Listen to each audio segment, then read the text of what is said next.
Sonja Shockley show. Turn your bitter into better.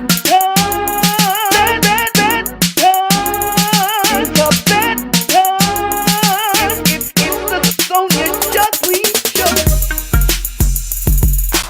It's the Sonja Shockley show. Turn your bitter into better.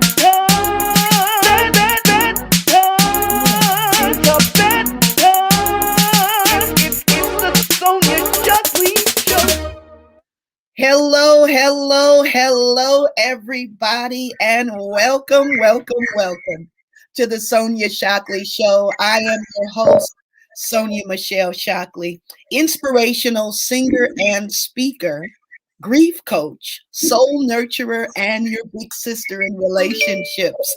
And I help people transform their pain into purpose, their wounds into wisdom, and their bitter into better. Well, what a blessing it is to be here today. I want to thank all of you who have joined me on this Mother's Day. Happy Mother's Day to all of you who are not mothers, and all of you who are mothers, and all of you who are not mothers. This is the show to watch. So we want to welcome all of you now. I'd like to introduce my guest, who is my sister. I am so happy to meet this woman. I tell you, meeting her was like meeting a Black person in Arizona. You just are like, I see you. You're so happy to meet with somebody who can identify with your story. And so I just want to welcome LaCal Seawright to the show. She goes by Cal to all her friends. But Cal, can you just give everyone a brief introduction of who you are and what you do? Yes, hello everyone. My name is LaCal Seawright, also known as Cal. I live in Montgomery with my high school sweetheart, which is my husband. We've been married for 19 years. And basically a little bit about my background. I worked in the mental health field for about 10 years. And now I have my own business called Life 3.3. I serve as a certified health coach and group fitness instructor. And our goal is to help people to create and maintain a healthy lifestyle, spirit, soul, and body. And my main passion is to see people healed, delivered, set free, and live their best life out in Christ. I love it. We have so many things in common. And I think that's just why we're just so connected. Definitely just sisters from another mother. So let's get right into our story today. And, you know, the purpose for me to share this story is just a part of my healing process. So long, for so many years, I grieved in silence.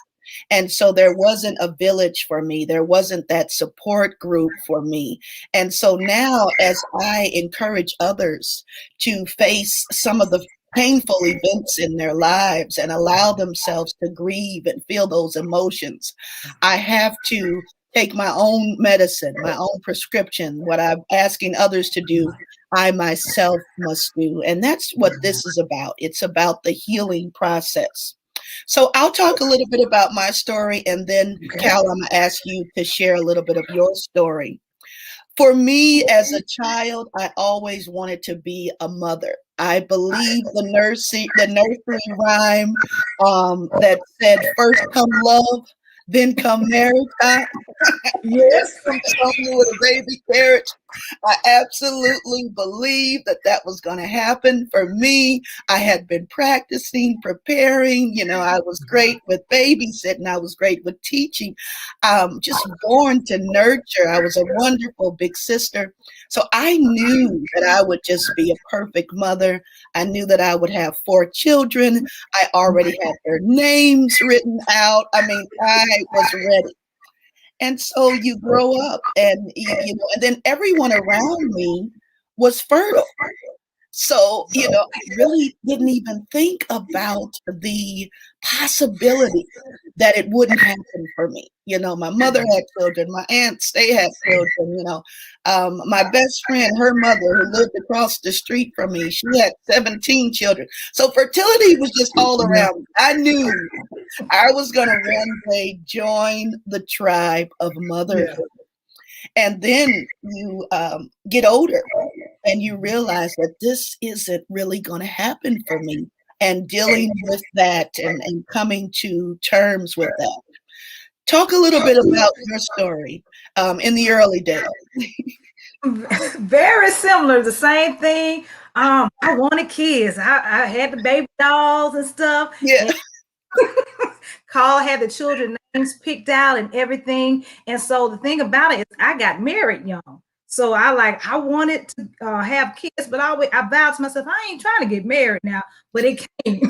So I had something that I said I didn't want. Well, it was a marriage. It was a blessing. Thank God for it. But I didn't have the kids to go with the marriage. And so that was the thing. So I'm 6 months in, okay, let's have fun and let's just see what happened. And then 6 months rolled by, then a year rolled by. And I'm like, okay, this is not the plan that I had pictured in my head that I had wrote down. This is not coming like I wanted to happen. So I immediately started trying to figure things out in my own head and trying to say, okay, what's going on? And that's the question starts saying, what's going on? What's wrong with me? So that's the internal, like, what's wrong with Lee Cal? Why can't she produce? Like you said, everybody around me, we're having kids. I mean, like they just breathe and cough, they pregnant. And so I'm like, what's going on with me? So those were the questions that started off when I'm young. It was something wrong with me that needed to be fixed. And so I decided, what was it? Yes, exactly. Like they told us, first come love, then come marriage. And so you're doing it in the order. So you're like, okay, next we should have a baby carriage here, but never know, you'd never get the baby carriage. Let's talk about infertility and that it's more common than we think. In fact, statistics show that 1 out of 8 couples will suffer with infertility. And I want to also just kind of acknowledge where I got the information from. Jody Day, Sarah Hutchinson, she's another author, and Pradeepa Narasawani. Sorry if I messed up your name, but these are women that I have been watching their stories, and I definitely could relate. And so you think about this infertility. And so what is infertility? It's when you have tried to have a successful pregnancy for 6 months or a year and still nothing has happened. So this is when now they're going to define you as infertile. There's some issues here, and you want to take that step to looking into how can you now have a baby. Right.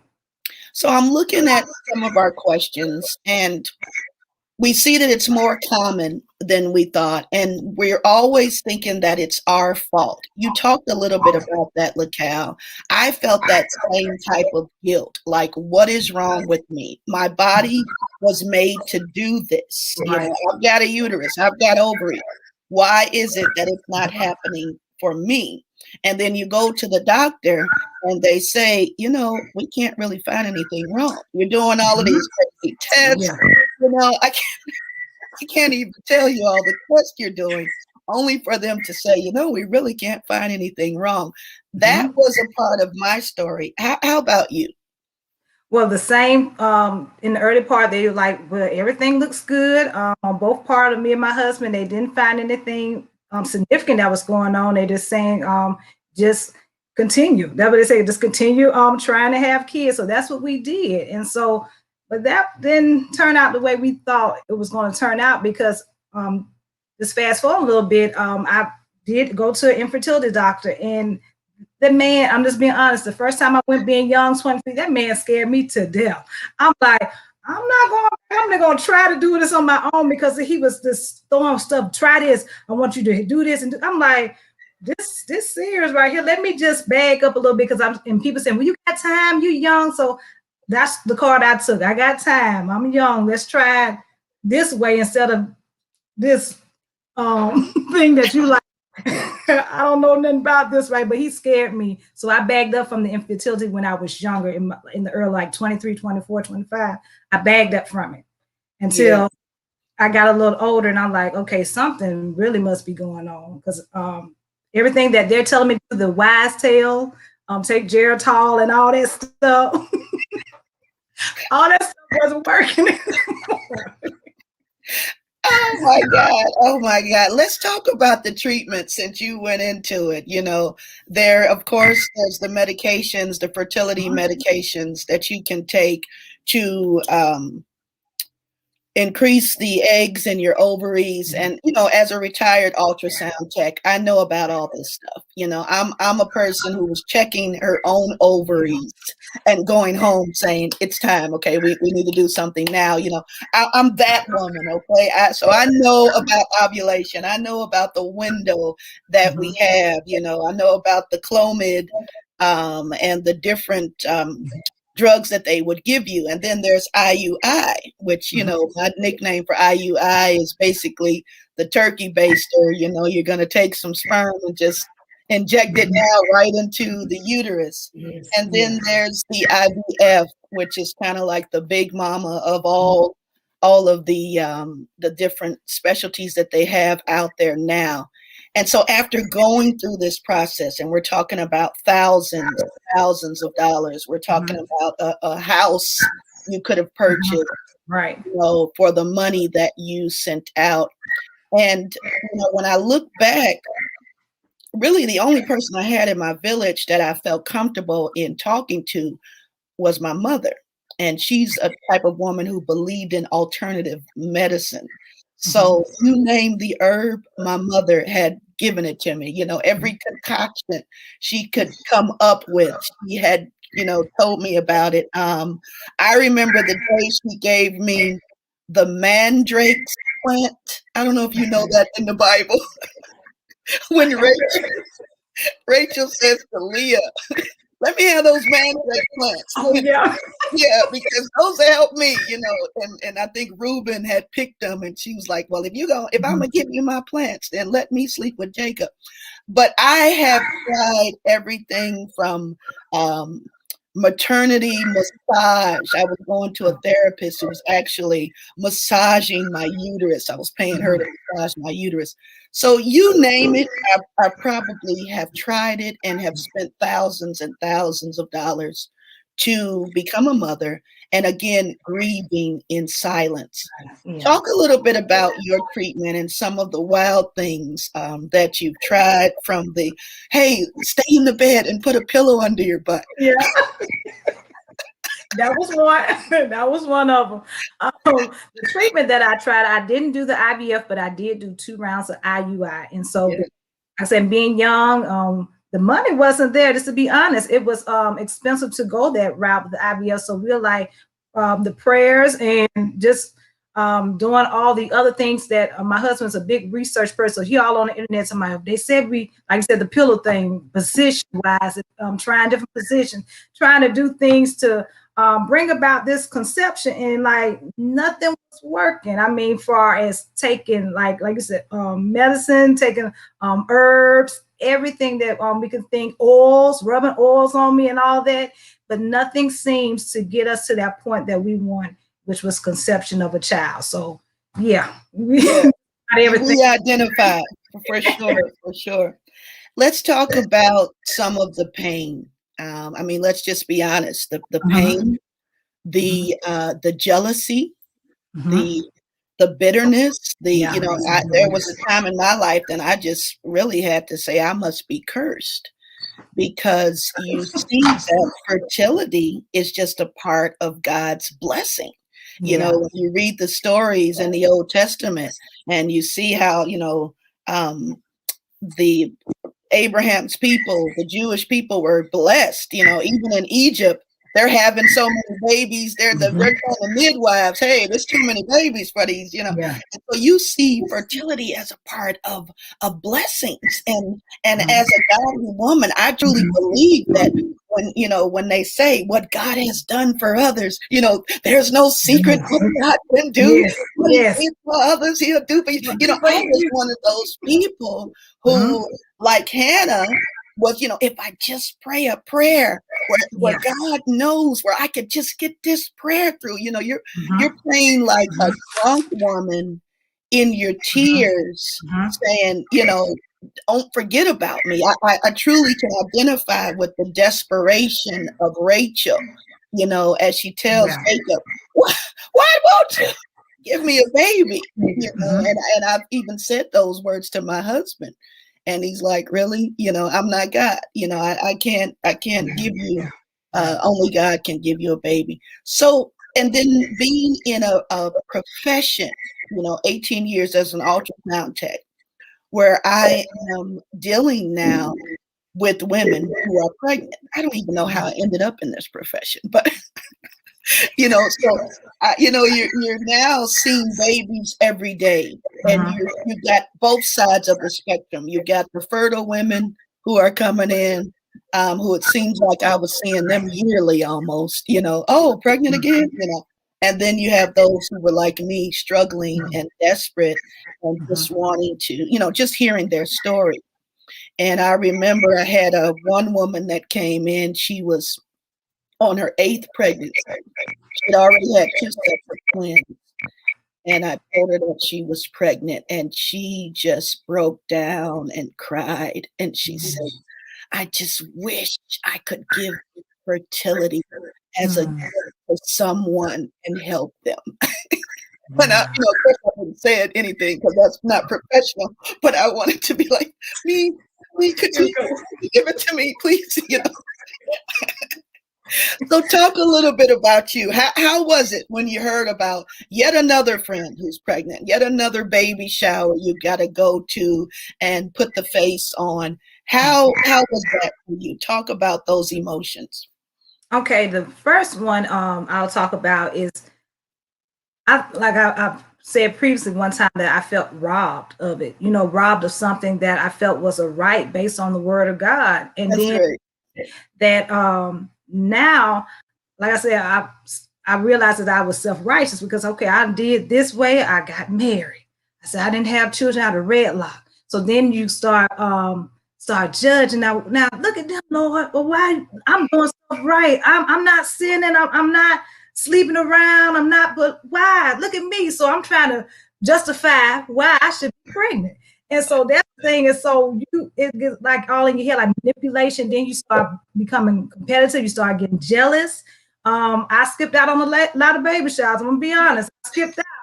I sent the gift, but I didn't go because I like it with it too much. And I'm like, I'm just sitting here. And I said I didn't want to bring a damper to their shower because I'll be in my head, or there be sometime when they know that you're trying. Like my friends and family knew I was trying, so they was trying to.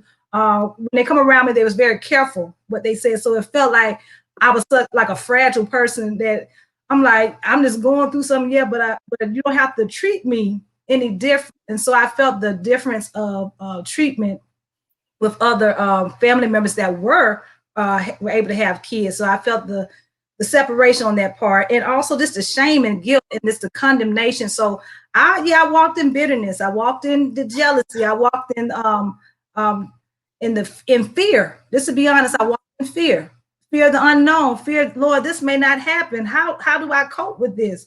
And so all that brought on a lot of stress and a lot of uncomfort, just being around ladies in general.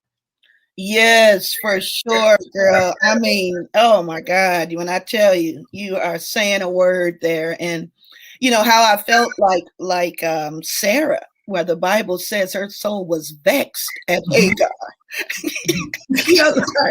Wow. Like, I know this was my idea, but maybe I didn't think it out all the way. Just this this, like you said, this self-righteousness, like, really, God, you're gonna give her a baby?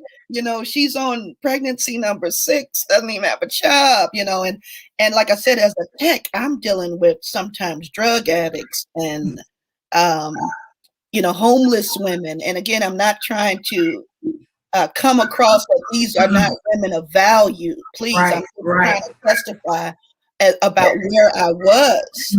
And there's just this, like you said, this self-righteousness and this like bitterness that's just coming up in you. Like, I know you didn't give this one a baby over me, and I deserve this. This is my right. And yes, true, it is my right, but I didn't have the right spirit. Right, that's it. I like that. Yeah, right spirit about it. So now let's talk about those who say some of the most ridiculous things to us. Let's talk about some of these ridiculous statements that we have heard over the years. And again, I laugh at my village. They really weren't a village. I laugh at some of the things that have been said to me over the years that really just are not even sensitive. But then I have to also take ownership that at the time I did not know how to articulate my emotional needs. So I didn't know how to correct someone and say, this is what I really need from you. The old me heard your comments and then just remained in my grief, remained in the isolation. And so that's why, this show is so important, because again, this is me coming out of that and saying, hey, listen, this is what I need from you, So let's talk about some of these crazy comments that we've heard over the years that just are like, really?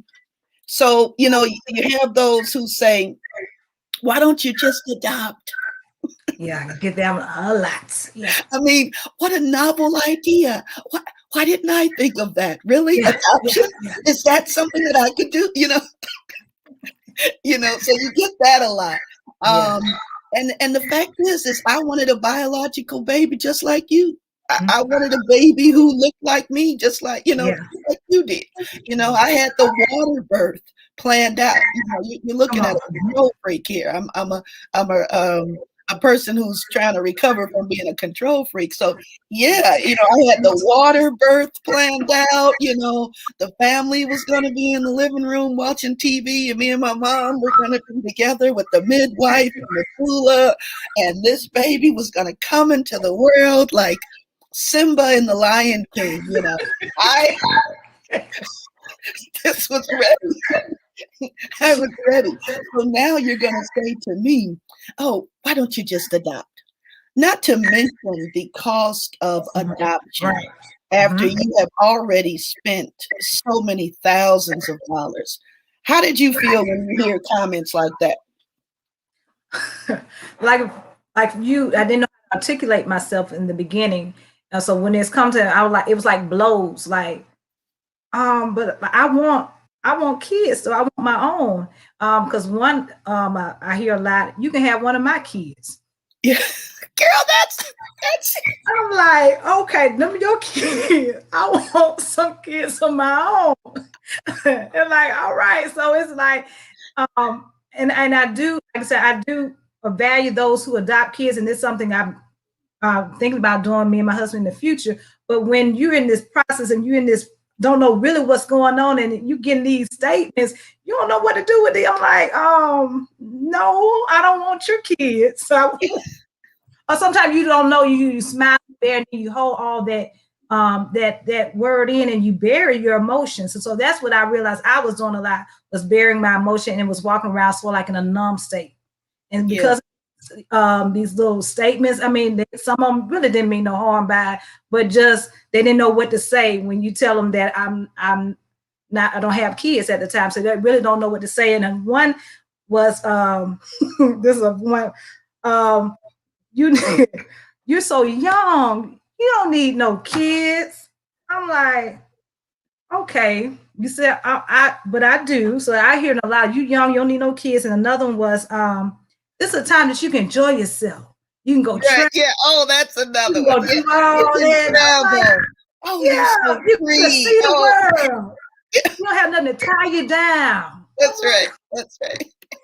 That's another one. And then you go on vacation and it's like, why are all these families here? So I see children didn't keep you from traveling. Okay. Really? Really? You know, you're on a cruise ship and you're Yes, with your families, you know? family. So children didn't keep you from traveling and enjoying life. Oh, No. really? Get out of here with that. Let's go back to the one when they say, you know, children are more trouble than they're worth. You Mm-hmm. know, we're more trouble than they're worth. Here, just take one of mine, you know. Mm-hmm. Um, and I thought about some of the family members that I had even asked, hey, you know, where I knew that it was a lot from. I knew financially they couldn't afford it. I knew that they were struggling. And I even said, hey, listen, I'm willing to help out.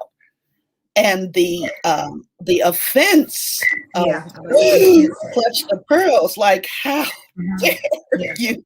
You know, Yeah. and then my mother, again, it's really just me and my mother on this journey because she was the only one that I was really being honest with about my desperation.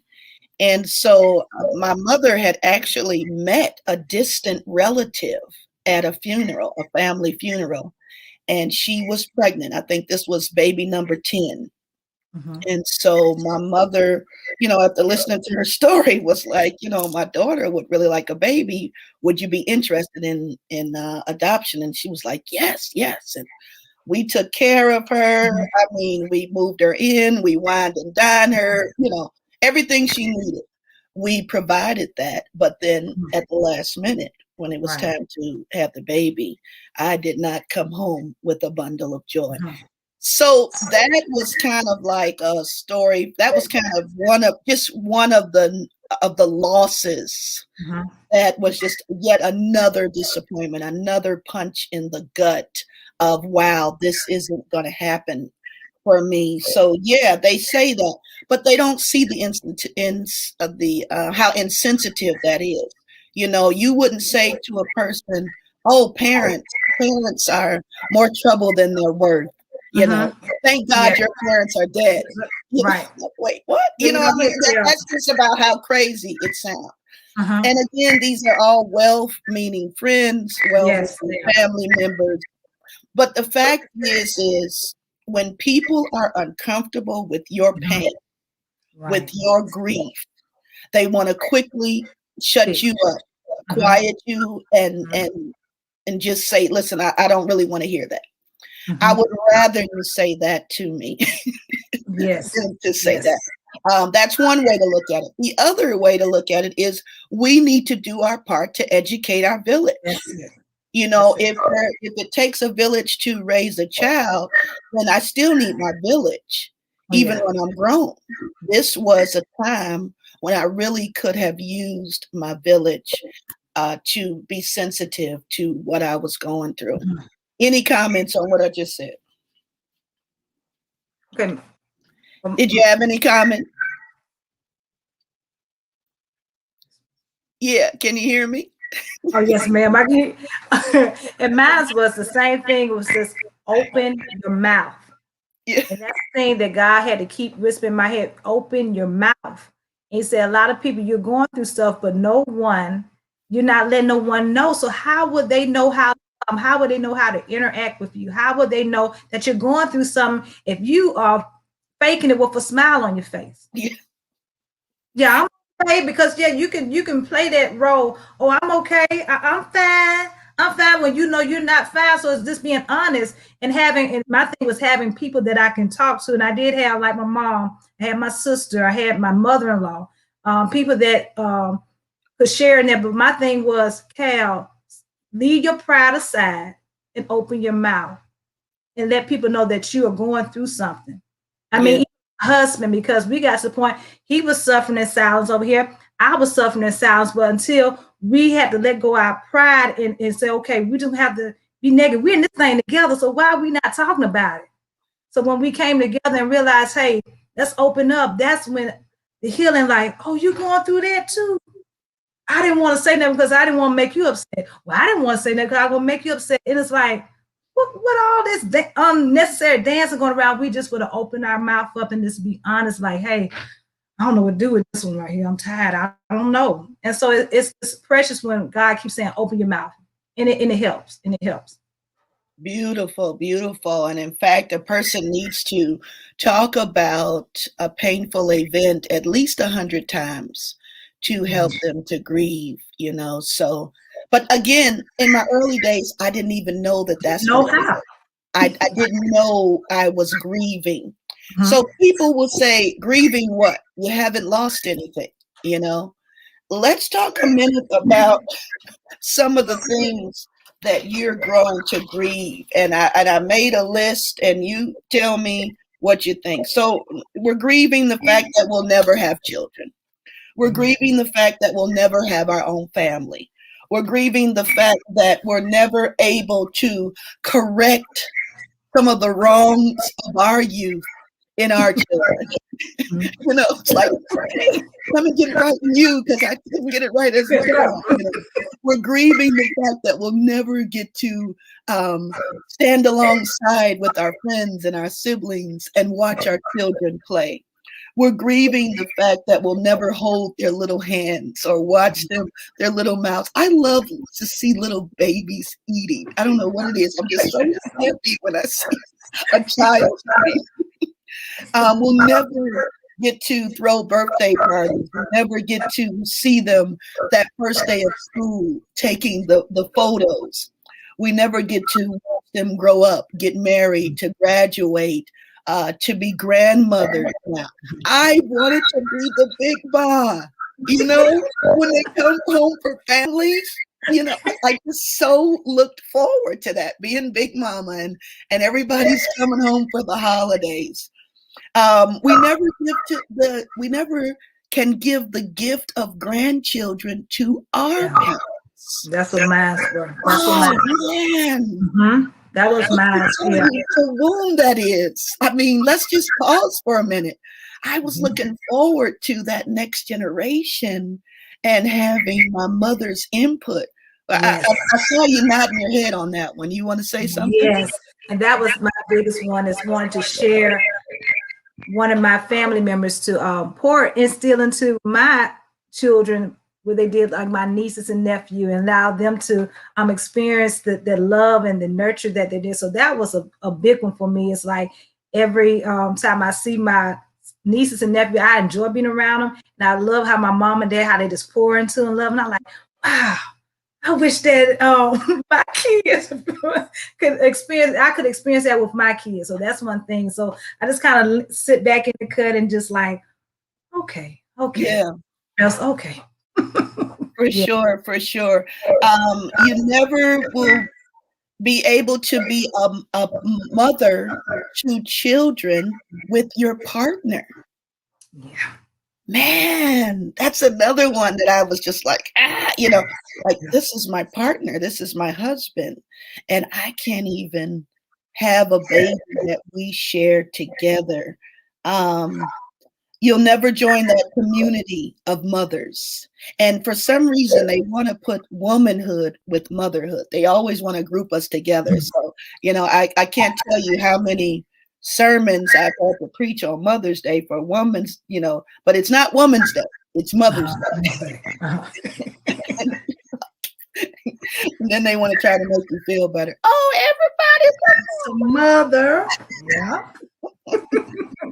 Yeah, okay, but I didn't get a card or flowers. But anyway, so you'll never be able to watch them grow up. You never get to grow old and have that support of someone else. And as your parents age, there's just certain things that it's a child that's going to do. When my mother transitioned and I talked to the surgeon and I knew how sick she was, I dropped everything to see about her and to care for her personally. So now, she was able to die with her children around her.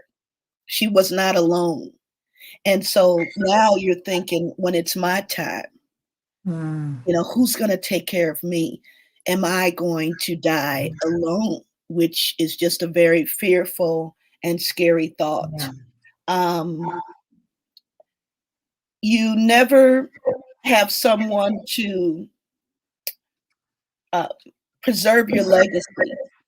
You don't have someone that you can leave your treasures to.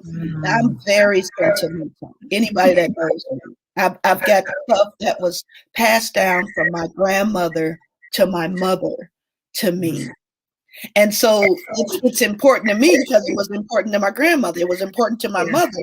So now you don't have that person who you could instill that to and say, hey, these are treasures of the family. You take care of this now. Tell them the stories that are behind these treasures. And you're not able to do that. How do you feel when I say something like that? I see you nodding your head. Because the thing about it is that when I look at passing down treasures, because of the family dynamic that I have, is done in such a way that I can't explain it. But as far as my family, it's very unique pack because we're very close. And so like my sisters, she have kids, but they are also like I'm their TT, so I'm able to share it.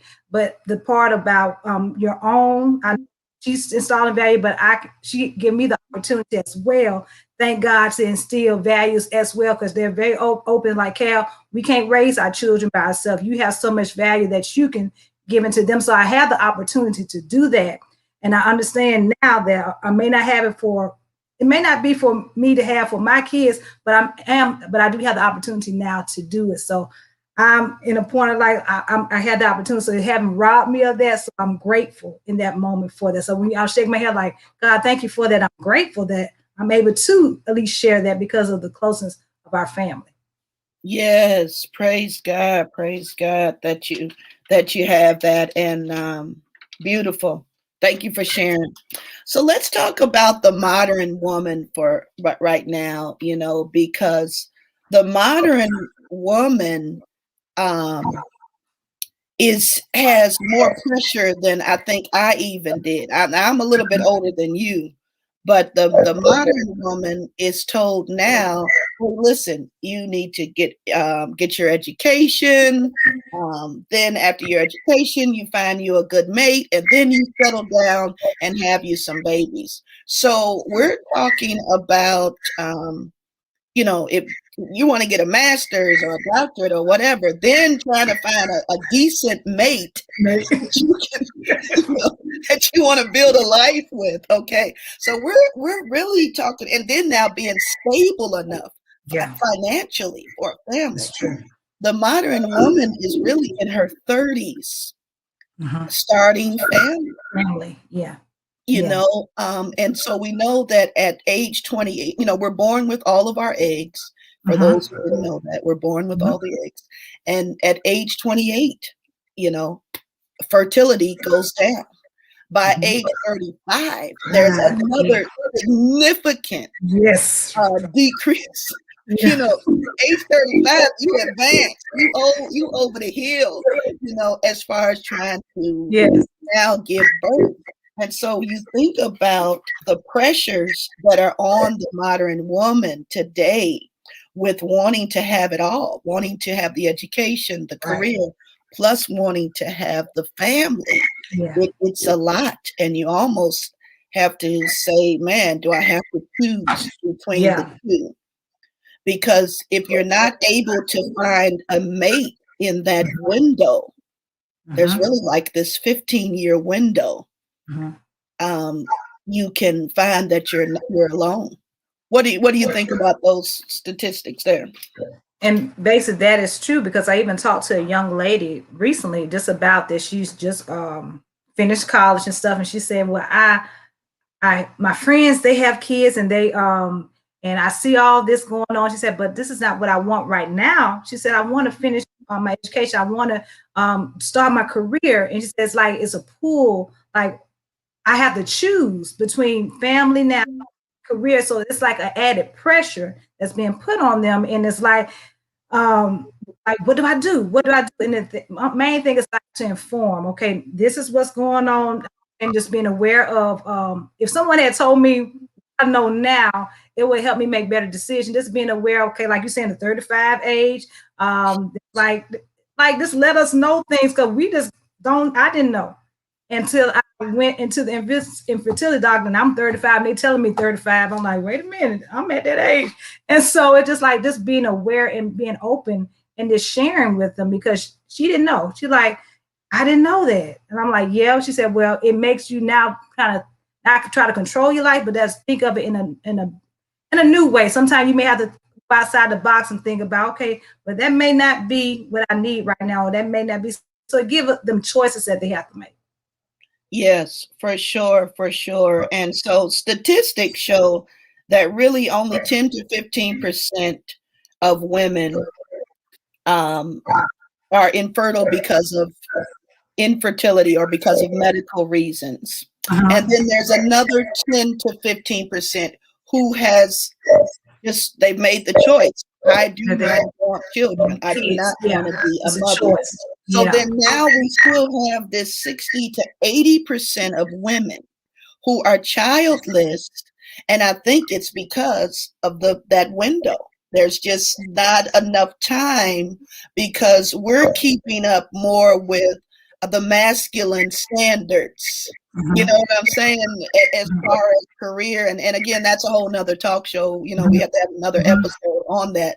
But for the woman who's trying to keep up now with the male counterpart, that window, like I said, will quickly close on you and you can find yourself without, not that suitable mate or even the unsuitable mate. Right. You look back, you're like, I would have taken an unsuitable anybody. You don't have anybody, and the window now has closed. And so, speaking of that window, and I still feel like your window is open, Cal. So, but there was a day that you think about the first day when you start your period, and so now you're like, I'm in the tribe. One day I'm gonna be a mother. One day I'll be a mother. And then slowly, as the years go by, the 20s, the 30s, the 40s. And here now I'm in my 50s, and it transitions from one day I'm gonna be with the mothers to now it looks like it's over. I won't be in that tribe of motherhood. I'm in the tribe of childless women, and it was a very painful initiation. To get into this tribe as I stand with these women. And that's why I wanted to share my story today. And how about you?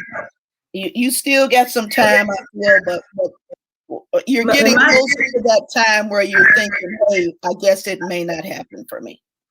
And the thing about it, because I'm just being up front, they diagnosed me with pre-ovarian failure. And basically what that is a pre-menopause. And when your body is now going through menopause and your egg quality is not as good as it used to be, it's declining. And so that's the thing that's going on. So I'm getting the hot flashes now. So I'm in a stage now, like, what in the world? I mean, this last month was my first month I experienced hot flashes at night. I'm fighting with cup and everything.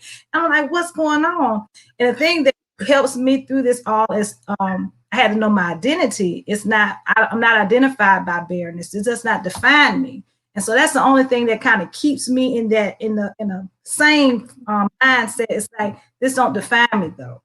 And so it may be something I'm experiencing, but this is not who I am. I'm more than just barrenness. I'm more than just childlessness. So that keeps me in a space that I'm like, okay, you got more inside of you that needs to come out. So yeah, even though I'm experiencing these things, my mind is on, this is not who I am. This is not Lee Cal. Wonderful, wonderful. I love that you said it because it's taking us into, this question, how do you define yourself now? And so when I was finally ready to grieve and be honest with my pain and my emotions Yes. Be and honest. process it and move from being a victim to a victor, Mhm. then the Lord could open up my eyes and show me how powerful I was. He was like, "Really, Sonya? I got something bigger for you. You're focusing just on biological Come children. on. I've Mhm. called you to be a queen. You are a mother of nations as you birth people spiritually." Yeah. And that is how, the Lord has shown me, what I've called you to do is even bigger than what you've been thinking. Mhm. You've been Mhm. thinking too small. And I have Ephesians 3:20 for you. And when I placed you in your mother's womb, I Yeah. already knew what your journey was going to Mhm. be. You are not forgotten. You are not forsaken. Yeah. You, again, are a mother to so many, because you're just born to be a nurturer, Yeah. and you're now nurturing people on a spiritual level. And that is what really, like you said, I Mhm. love, Mhm. you said about the identity, because we see that happen with Sarah. She changes from Sarai to Sarah Mhm. now. Mhm. Yeah. The name change with Come the on. Yeah. identity change. So Yes. I'm Sonia to now Sophia. No, I'm just Come I've got on. to crack a joke. I got to crack a joke. Oh goodness, yes. So let's talk about how can we encourage women who are struggling. And I think we've talked about it a little bit, but again, I just want to encourage, just like I do with anybody who's going through grief, is number one, just being honest with the emotions. That's it. Come on, stop it with the whole phony face, Mhm. because there is a combination. You're jealous and Yeah. you're angry, but yet you Mhm. are happy for your friend. Yes. At the same You know time. what I mean? All those You emotions really at the are same happy time. for them, genuinely like, yay, but then there's just a part of me, a part of you. And so to be honest with those Mhm. emotions, to sit with yourself and say, this is really hard for me. Mhm. This is hard for me. You know, I'm happy for you, but this is hard for me. Yeah. And to say, but that's okay. And Yes. I think as you give yourself an opportunity to acknowledge and to accept those emotions, this helps you to be even happier and more supportive Mhm. of those around you. What do you think about that? Yes, because one thing about it is fear try to creeps in and basically fear the unknown, fear of the unknown. And so because of that, you'll tend to hold back how you feel because you don't want to put people in a bad space. But one thing about it is that you have to want this for yourself. You want to get this out for you so you can heal. And that's the thing about it, like I said earlier, is opening your mouth, because what that does, it begins a freeing process. It begins to allow this brokenness to be out front. Sometimes we want things to happen in our head, but we don't want to say nothing about it. But no, he wants us that broken, all the part of us, and he wants all of that. And I'm talking about Jesus. He wants all the part of us that's broken. Sometimes we try to hide and give him what we think we need, but he said, I want all of it. And so fear of giving him all of it, even this little secret part that I'm holding, I don't want nobody to know. He said, that's the part that I really want. It's that right there. So removing the fear of giving it all to him. And that's the thing that I struggle with. God, you want this little part that I'm trying to hide? You want that I'm ashamed of? He said, that's the main thing that I want, because what it's doing, spreading is causing contamination, not just in this area, but other areas of your life. So I need to have it. Yeah, because Yes. it's not to be, is that barrenness, it will spread. And that's the thing, it won't just be a natural thing, it start being a spiritual thing, it start being something in your soul. It will keep you in a stagnated place and you can't grow. So yeah, just being open to and link that fear, just to say, God, here you go. That's it. I can't do Yes. that. Beautiful, beautiful. I'm so glad you're here. Oh my God. Holy Spirit, thank you so much. Because we talk about that barrenness. That barrenness is showing up in other areas of your life. Yes. It It shows up. wasn't just showing up with the, biological children. It was showing up in other areas because you hadn't given yourself permission Right. to acknowledge what your true feelings were, Mhm. and to talk about it, to accept these things about yourself, these imperfections, Yeah. and still give to yourself unconditional love and acceptance Yeah. and Yeah. grace. You know, man, that was beautiful, Cal. Yeah, but, Thank you. yeah, because one thing what it does, you just think about the word barrenness is not allowing life to come forth. And so that's the thing that you have to look at. So it's not allowing life to come forth, not just in my natural, but in other areas. And we know who the life giver is. So we want that life, Jesus, to come forth out of us. And so that's why I said it can spread and keep us in a stagnated place. So yes, ma'am. Yes. Beautiful, beautiful. Well, we're getting close to our time, and I've got two more questions I want to tackle before you go. What would you tell your younger self? If we could do this again, let's just go back to 25. Okay. 25 was a really good year for me. What would you tell yourself? Me, I'm going to tell myself, open up your mouth. Yeah. Find a village. Talk to some people. There are options out there for you. And the reason why, because my 80-year-old self, even my 50-year-old self still wants a baby, still wants to be a mother. And I could imagine my 80-year-old self even saying, hey, I wish I would have done a little bit more to make this happen. You're always still walking away like, did I do everything it took to really make it? Even after spending thousands, even after drinking mango plant, you're still walking away like, did I give it my all? So I think a part of it is I would just tell myself to open up your mouth, to share your story, to, even when others are not comfortable with your pain and your grief, educate them. I would have educated myself more so that I could help educate others. I would have found more women like you that I could have stood with a tribe to, feel that support. Like, yes, you get me. You're understanding the secret language that we have. So those are two things. And then the last thing is, if it doesn't happen, you're still okay. You're still beautifully and wonderfully made. You still are a queen. You're a gift. You're still a mother to so many, like I said, as I birth people spiritually. What are some things you would say to your younger self? I would say live. Yeah. I said live because what that does, live your life, because that robs you of so many precious moments. Being in that place, it robs you of not living because you're all in your head about, is this going to happen? That, and your life passing you by, you're not living out life. So I said, live. You are enough. You're worthy. This is not your fault. This is this is not, and again, open your mouth. If I had opened my mouth earlier and just to share and to always get knowledge on it, read, listen. You don't know it all. Ask for help. Ask for help. Yes. And one thing about it is like, and start building healthy support system.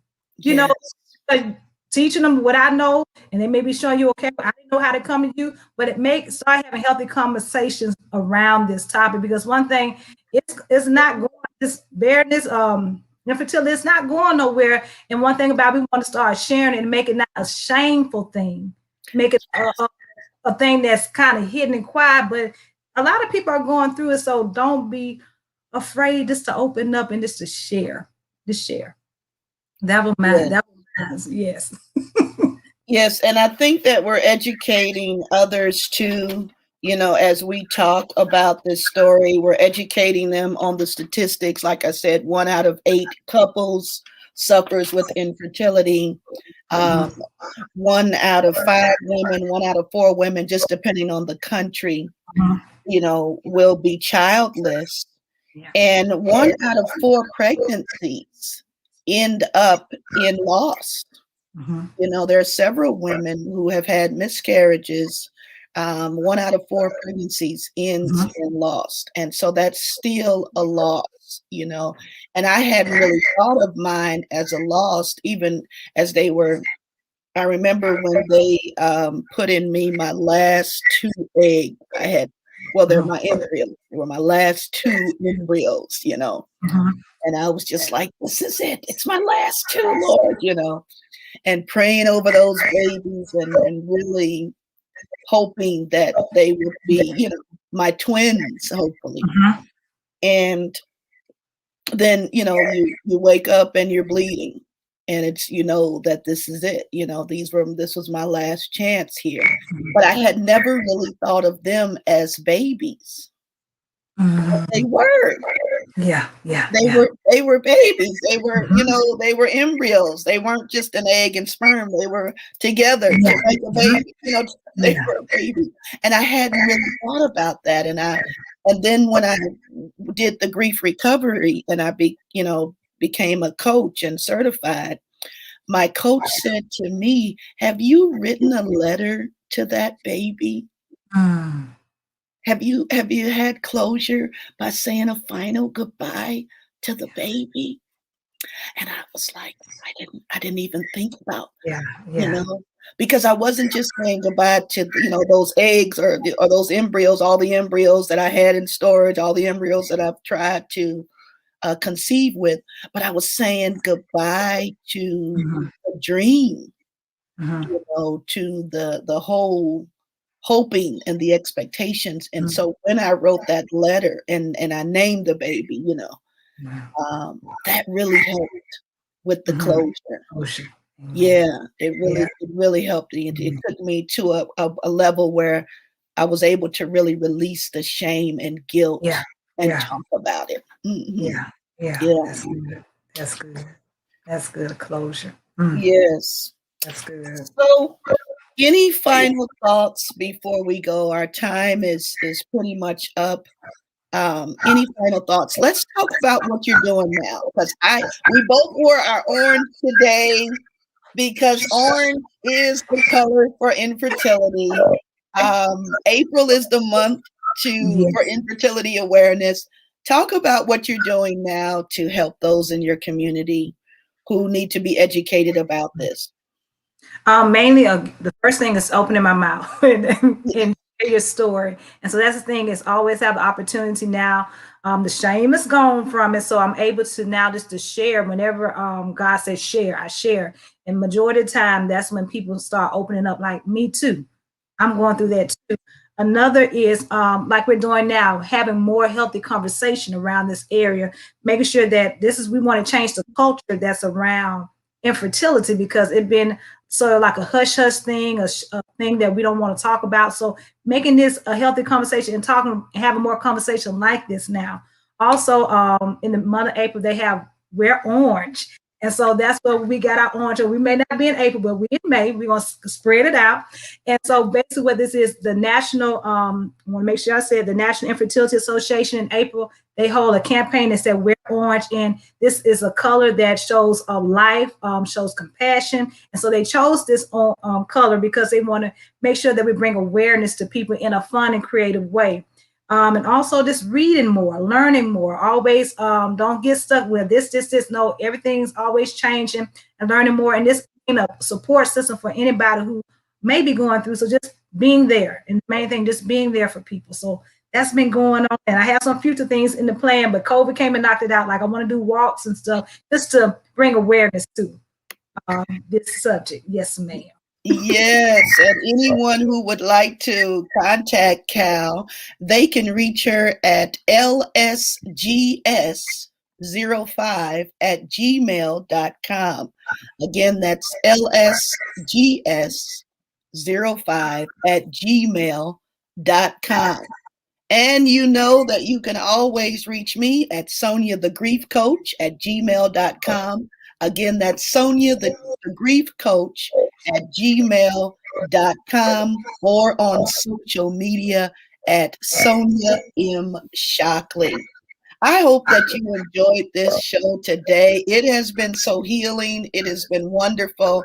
I just thank my special guest, Cal, for Thank joining you. me on this journey. And truly, I have met a sister who has been a true blessing to me. Thank you, thank you, thank you. I can't say thank you enough.